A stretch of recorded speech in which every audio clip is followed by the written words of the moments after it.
When the Royal Foundation of the Prince and Princess of Wales announced Sarah Rose as its new Chief Executive Officer, the news was presented as routine, almost administrative, as if this were just another quiet staffing decision that deserved no deeper scrutiny. But for many people watching closely, this appointment landed very differently, because this is not just about who is qualified on paper. It is about what kind of values are being elevated, what kind of voices are being rewarded, and what kind of unresolved tensions continue to shape the institution behind the scenes. And once again, it raises the uncomfortable question of whether the royal family is actually capable of moving forward without dragging the shadow of Harry and Meghan into every major decision they make. Because the truth is that Sarah Rose is not seen by many observers as a neutral figure. She is widely perceived as someone who has consistently aligned herself with narratives that are hostile to Prince Harry and Meghan Markle. Narratives that frame them as disruptive, disloyal, attention-seeking, and damaging to the monarchy. And while this perception may be inconvenient for the palace, it is not accidental. It has been built over time through patterns of commentary, affiliations, and ideological positioning that place her firmly on one side of one of the most divisive royal conflicts of the modern era. And that is why this appointment matters. Because leadership in a royal charity is not just about management skills, it is about symbolism, credibility, and moral authority.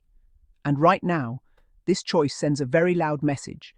Whether the palace wants to admit it or not, the Royal Foundation presents itself as a forward-thinking charitable organisation focused on mental health, early childhood development, environmental sustainability, and social impact, causes that require empathy, openness, and a genuine commitment to listening to lived experience.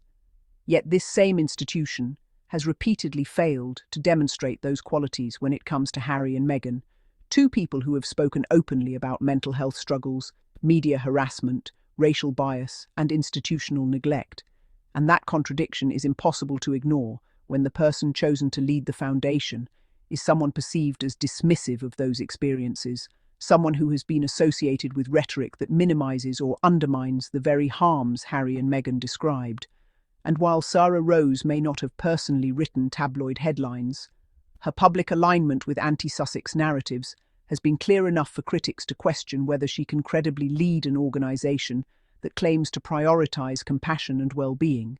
Because over the years, Harry and Meghan have been portrayed by certain commentators as selfish, entitled, manipulative, and ungrateful.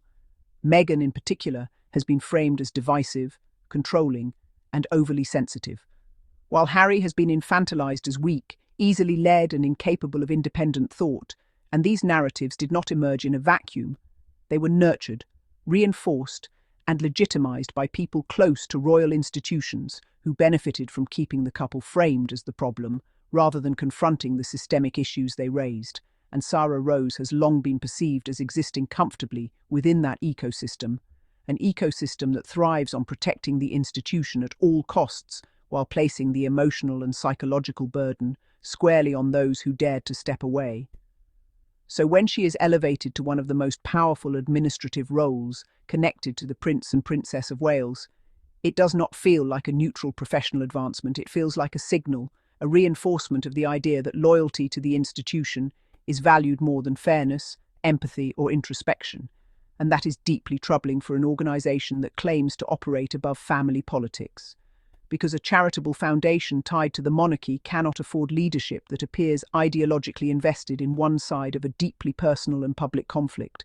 Trust is the currency of charity, and trust depends on the belief that decisions are guided by ethics rather than grudges, by compassion rather than control, and by accountability rather than image management.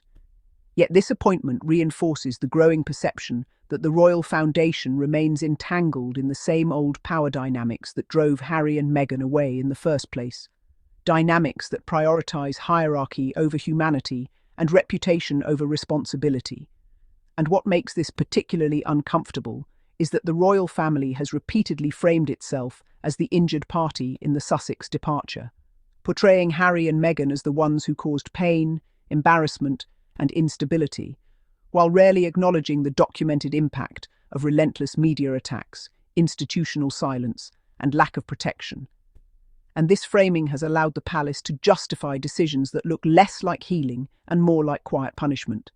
And appointing someone perceived as hostile to Harry and Meghan fits neatly into that pattern, because it sends a clear message about whose experiences are validated and whose are dismissed.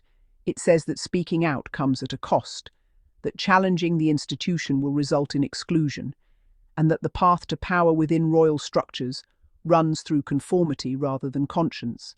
And for those who hoped the next generation of royal leadership would break from these patterns, this appointment feels like a step backward rather than forward, because true modernization requires more than polished press releases and carefully curated appearances. It requires uncomfortable self-reflection and a willingness to accept criticism without retaliation.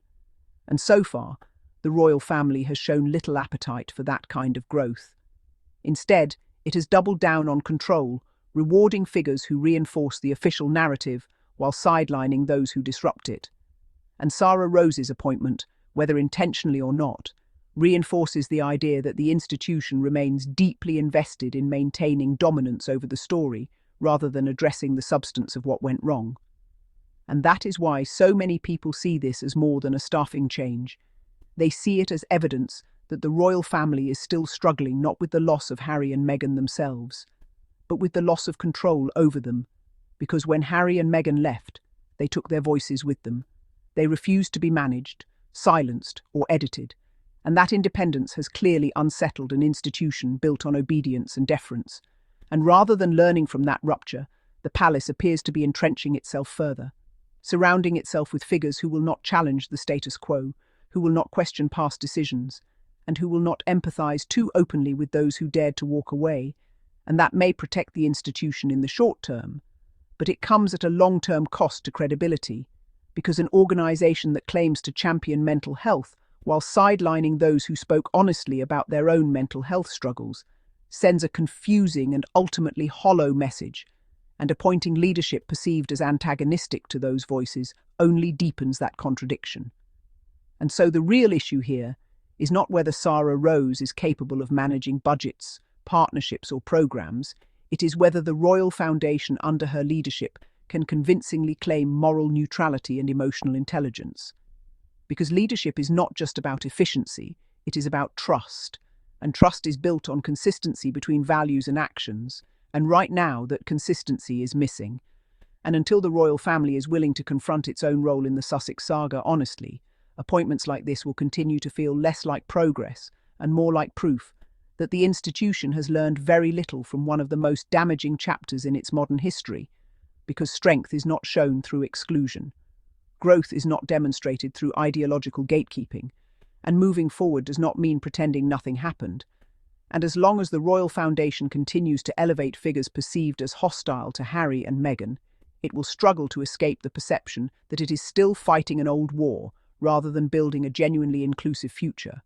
And that, more than anything, is why this appointment matters.